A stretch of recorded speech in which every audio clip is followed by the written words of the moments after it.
Now my lady, to my learned friend, Melissa Ngania, she'll take over on issue number 4 and 5.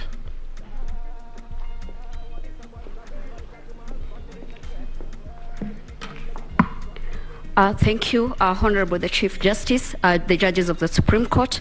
For purposes of record, my name is Melissa Ngania. I'm going to address the court basically on issue number 4 and 5 as framed by the court. The cornerstone and the grievance of the petitioners in regards to the two issues, number 4 and 5, is the question of the postponement of the gubernatorial elections, as well as the variance of votes within the elective positions. As to the mathematicals, the custodian of the numbers has demonstrated before this court this morning that there is actually no variance, and whatever variance could be explained. But more importantly, Honorable Chief Justice and the judges of the Supreme Court, what is the grievance against our client? That is William Samoei Ruto and Honorable Rigathi Gachagua. I would pick the choice of words as pleaded by the petitioners for obvious reasons.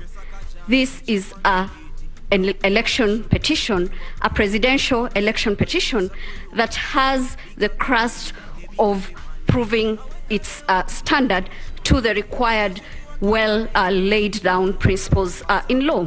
Now, this is what one Celestine Anyango tells us. She tells us that the grievance against my client is that a pattern throughout the country where the 9 respondents appears to benefit from a fraudulent paddling of votes in violation of the law. They are not sure of that. They've not laid a credible, tangent evidence as to the paddling of that votes to the benefit of our clients in this respect to warrant this court to annul the elections as conducted. But what is more disturbing is the position of the Kenyan voter.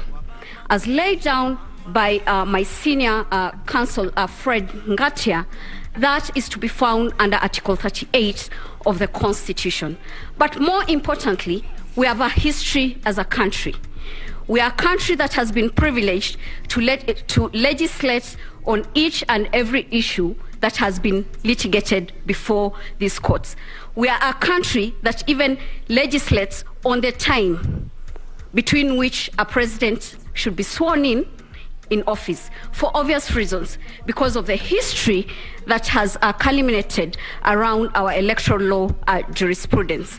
Now, the appreciation of the cornerstone of Article 38 then would seek refuge in the Constitution of Kenya Review Commission.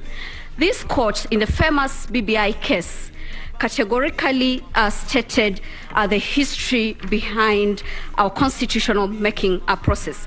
I'll not wish to regurgitate the same, but I'll beg the court, when you retire to write your judgment, to adopt your paragraphs of that decision, paragraph 415 to 441 in that respect. Again, Honorable Chief Justice and members of the Supreme Court, judges of the Supreme Court, then what culminated to the Article 38 of the Constitution? In the final review, for us to get the gist of the Kenyan voter, because all that we are trying to help this court to realize is that what was the will of the Kenyan